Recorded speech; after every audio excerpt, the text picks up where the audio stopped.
오늘은 에스겔서 7장부터 12장 말씀을 나누도록 하겠습니다. 아무튼 우리가 지금 어디쯤 가고 있는지를 이해하는 것이 참 중요합니다. 지금은 이제 에스겔, 다니엘 이야기 말씀을 나눌 텐데요. 이분들의 이야기는 이스라엘 백성들이 포로로 잡혀가서 이제 활동했던 이 바벨론에서 활동했던 선지자들입니다. 에스겔, 다니엘. 이 시대에 똑같이 살았던 분이 누구냐면 예레미야거든요. 그 예레미야는 지금 남쪽 유다에서 활동을 합니다. 남쪽 유다에서. 그러다가 이제 시드기야 왕 때 이제 유다가 멸망하게 되지요. 에스겔서 말씀은 그 내용이 상징이 많습니다. 상징이. 어쨌든 그런데요, 오늘 7장부터 12장까지 말씀이 있는데 4장부터 7장까지는 우리 오늘 7장이 그 끝에 살짝 걸쳐 있는데요, 에스겔이 예루살렘이 멸망할 것을 행동으로 예언해 주는 내용이 4장에 나옵니다. 그래서 그리고 그 멸망의 모습이 이제 뒷부분에 쭉 나오는 거죠. 하나님께서 에스겔에게 참 아주 가혹하리만큼 그런 예언을 하도록 하십니다. 이제 뒷부분에 가면 나오겠지만 심지어 아내가 죽습니다. 아내가, 이 에스겔의 아내가. 그런데 그 아내의 죽음을 통해서 하나님께서 메시지를 이스라엘 백성들에게 전하십니다. 그러니까 행동으로 어떤 에스겔의 어떤 삶 안에서 이런 부분을 가지고 이스라엘 백성들에게 끊임없이 말씀하시고, 그런 것들을 하나하나 행동으로 옮겨야 되는 에스겔은 얼마나 힘들고 또 괴롭고 고통스럽겠습니까?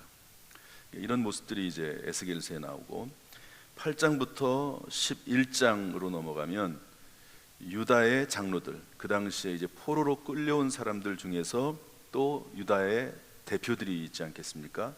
그 장로들에게 당시 유대의 모습을 환상으로 보고 전해주는 내용이 나옵니다. 그래서 그 대표자들이, 포로민들의 대표자들이 와가지고 에스겔에게 물어봅니다. 그때 에스겔에게 하나님의 영이 임해서 에스겔을 끌고, 그 영을 끌고 어디로 가냐면, 지금 이제 에스겔은 요 바벨론에 있잖아요. 끌고 이스라엘로 갑니다. 유다 땅으로 가서 그때의 모습을 환상 중에 보여주는 내용이 나오거든요. 거기 보면 이제 8장에 그런 내용이 나오는데, 이스라엘의 지도자들이 우상을 숭배하고, 또 여인들이 앉아서 우상에게 숭배하고, 또 어떤 사람들은 태양을 숭배하고, 그래서 뭐 북문으로 가서 보니까 거기서 우상을 숭배하고 있고, 성전으로 가니까 거기서 우상을 숭배하고 있고, 또 어디로 가니까 태양을 숭배하고 있고, 이런 내용들을 환상 중에 보고 알려주죠. 유다의 장로들에게. 그런 내용이 8장부터 11장에 나오고요. 12장, 13장인데 오늘은 12장까지만 있죠. 이렇게 환상을 통해서 설명을 해도 안 듣습니다. 참 정말 지금 유다가 멸망에 처할 풍전등화 같은 그런 상황에 빠져 있지 않습니까? 유다 땅이 아직은 멸망하지 않은 그런 때지 않습니까? 그런데 붙잡혀온 사람들은 어쨌든 이 사람들은 고국으로 돌아갈 생각만 하고 있습니다. 그러면서도 하나님의 말씀에 순종하지 않고 따르지 않고 그렇게 되는 모습이 나타나는데, 알고 보니까 그들 사이에 거짓 예언자들이 있고, 그들 사이에 점치는 여자들이 있는 겁니다. 그들 사이에. 그러니까 에스겔이 계속 하나님 말씀을 전해줘도 그때는 그런가 보다 이러고 있다가 또 돌아가서는 거짓 예언자들 말을 듣고, 또 돌아가서는 점치는 여자들에게 점치고, 이런 일들이 계속 반복이 되는 거예요. 이런 것들을 하나님이 아주 싫어하시거든요. 이 가증하다고 얘기합니다. 혼합주의거든요.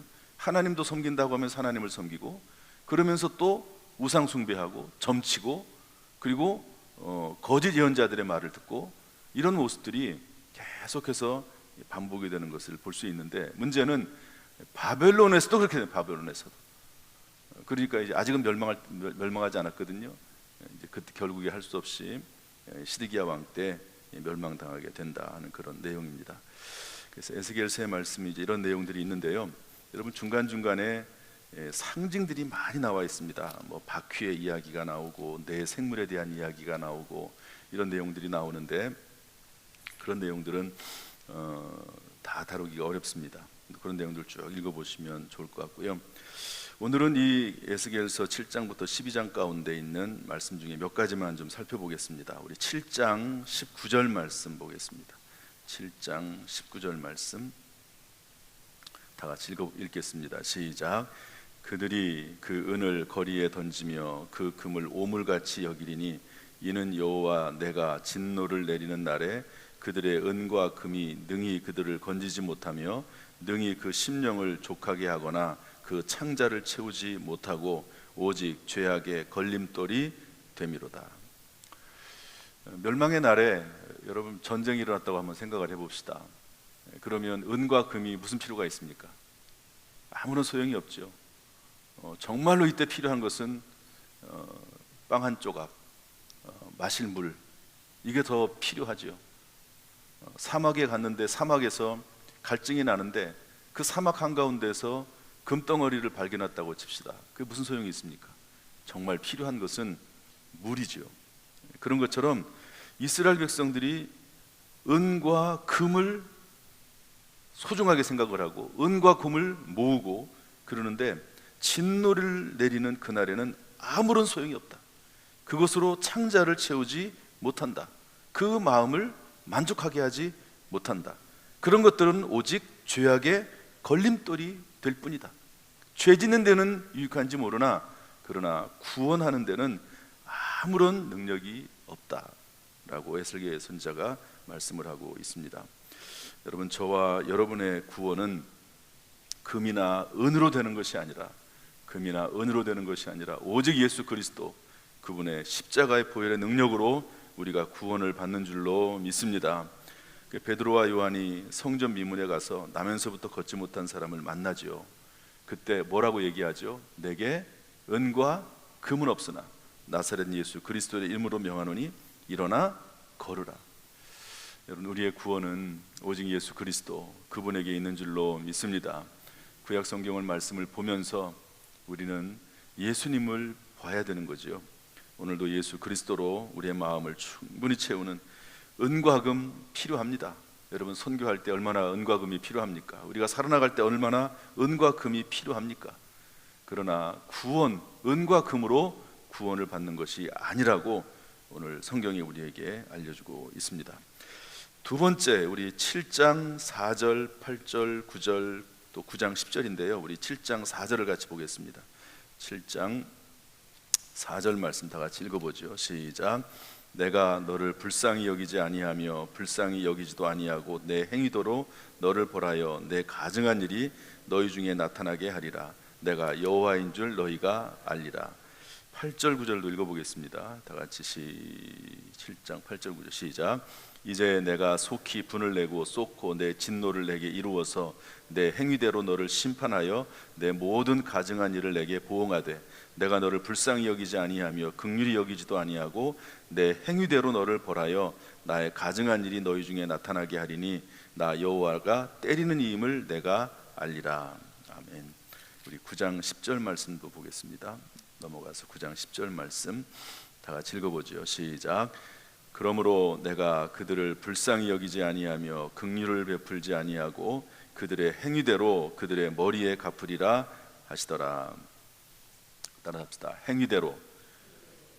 하나님께서 우리를 행위대로 갚으시는데요, 이 중요한 단어가 함께 나옵니다. 9장 10절에 보면 그러므로 내가 그들을 불쌍히 여기지 아니하며 긍휼을 베푸지 아니하고 행위대로 갚아주시겠다. 여러분, 행위로 하나님께서 갚아주시겠다고 하시면 그 하나님 앞에 제대로 서 있을 수 있는 사람이 누가 있겠습니까? 구원받을 사람이 누가 있겠습니까? 우리가 구원받는 것은 철저히 하나님의 은혜와 긍휼이 있을 때 가능하거든요. 예수님을 보내셔서 우리의 죄를 대신해서 십자가에서 죽으시고 또 우리에게 믿는 마음도 주셔서 하나님께서 우리를 구원하시거든요. 그런데 이 모든 것들이 긍휼입니다. 긍휼. 그런데 그 범죄가 너무 심하고 오래되고 선지자들을 끊임없이 보내서 경고함에도 불구하고 그 경고를 받아들이지 않고 범죄하고 하나님을 배신하고 하는 모습이 계속 이어지면 그때는 하나님께서 은혜와 긍휼을 거두어 가신다는 겁니다. 그때는 원칙대로 하는 거예요. 원칙대로. 그냥 우리가 하는 행위 그대로 하나님이 심판하시는 겁니다. 원칙대로. 저나 여러분이나 하나님의 은혜로 살고 있잖아요. 은혜 아니면 살 수 없다고 늘 우리가 고백하듯이 은혜로 살고 있는데 우리의 범죄가 깊어지고 그 범죄가 계속 이어지고 그러면 하나님께서 은혜를 거두어 가시고 우리의 행위대로 하나님이 심판하시게 되는데, 그러면 그 행위에 따라서 우리가 하나님의 심판을 벗어날 수 있는 사람은 아무도 없다 하는 것을 알 수가 있습니다. 여러분, 저나 여러분이나 행위로는 구원을 받을 자가 없습니다. 심지어 로마서에서 사도 바울도 나에게 선을 행하기 원하는 나에게 악이 함께 있다. 예수를 믿잖아요. 사도 바울이 어느 순간 예수를 믿었습니다. 다메섹 도상에서 주님을 만나서. 그런데 선한 삶을 살려고 해도 내 안에 악이 있어서 살지를 못하는 거죠. 7장 24절로 넘어가면 오호라 나는 곤고한 사람이로다. 이 사망의 몸에서 누가 나를 건져내랴. 계속해서 끊임없이 예수 믿어도 내 안에 성령이 거하시고 또 그리고 내 안에 예수가 계셔도 내 안에 또 다른 법이 하나가 있는데 그 법이 나를 계속 끌어내려온다. 오호라 나는 곤고한 사람이로다. 이게 원어에는요, 내가 미쳐서 죽을 지경이다. 내가 하나님 말씀대로 살려고 하는데 왜 안 되는가? 그러면서 괴로움을 토로하는 내용이 그 말씀이거든요. 사람이 주님의 나라에 들어갈 때까지 완전한 행위를 가질 수는 없는 것 같습니다.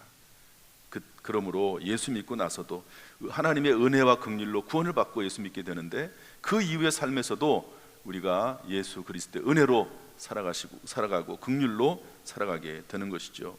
행위로 하자면 구원받을 사람이 아무도 없는 것입니다. 오늘 이 말씀을 통해서 행위로 구원받을 자가 없다 하는 것을 생각을 하면서 오직 예수 그리스도 그분의 은혜를 다시 한번 감사하고 또 하나님 앞에 영광을 돌리고 예수님과 평생 동행하며 살아갈 수 있기를 주님의 이름으로 축복합니다.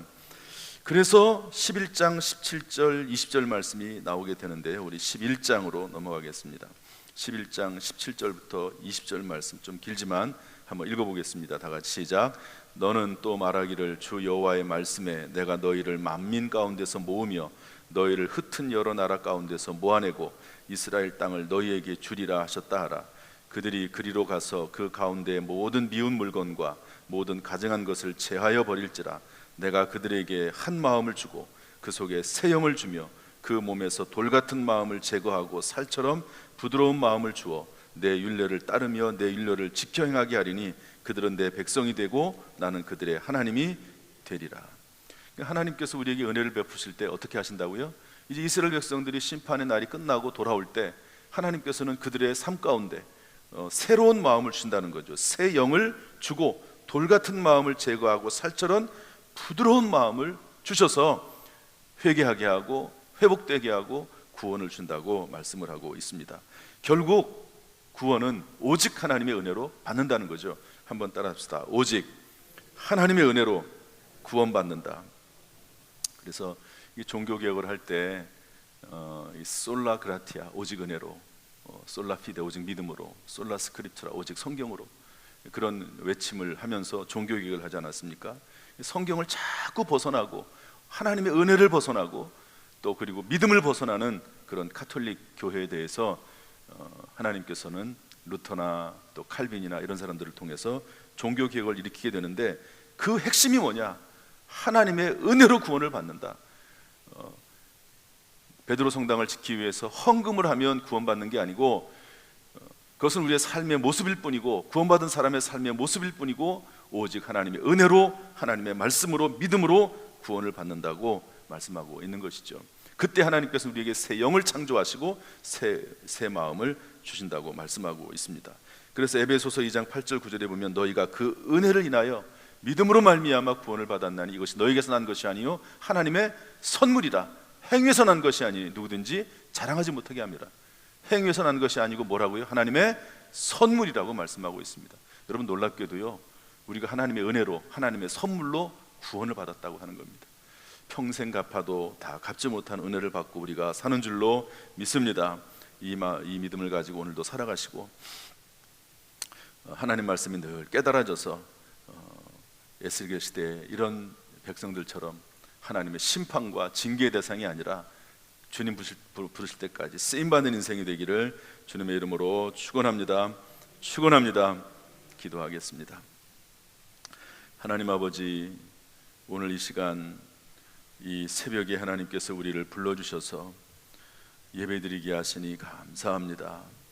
예수 그리스도, 오직 주 예수 그리스도, 구약 성경에도 예언서에도 이사야서에서도 예레미야서에서도 에스겔서에서도 하나님은 끊임없이 우리의 구원자 되신 예수 그리스도, 그분을 말씀하고 있는데 오늘 우리가 그 예수를 믿고 구원받아 하나님의 자녀가 되게 하시니 감사합니다. 하나님이여, 이스라엘 백성들처럼 범죄하지 않게 하시고 고집부리지 않게 하시고 멀리 가지 않게 하시고 늘 하나님과 동행하는 인생이 되도록 하나님 우리를 도와 주옵소서. 우리에게 새 영을 부어 주옵소서. 부드러운 마음을 허락하여 주옵소서. 늘 주님과 동행하는 마음을 주옵소서. 우리를 불쌍히 여겨 주옵소서. 예수 그리스도의 십자가의 보혈로 덮어 주옵소서. 성령의 기름을 부어 주옵소서. 오늘도 하나님께서 우리를 눈동자처럼 지켜주시고 기도할 때 기도의 영으로 충만하게 하셔서 우리를 사용하시기를 간절히 원하오며 예수님의 이름으로 축복하며 기도하옵나이다. 아멘.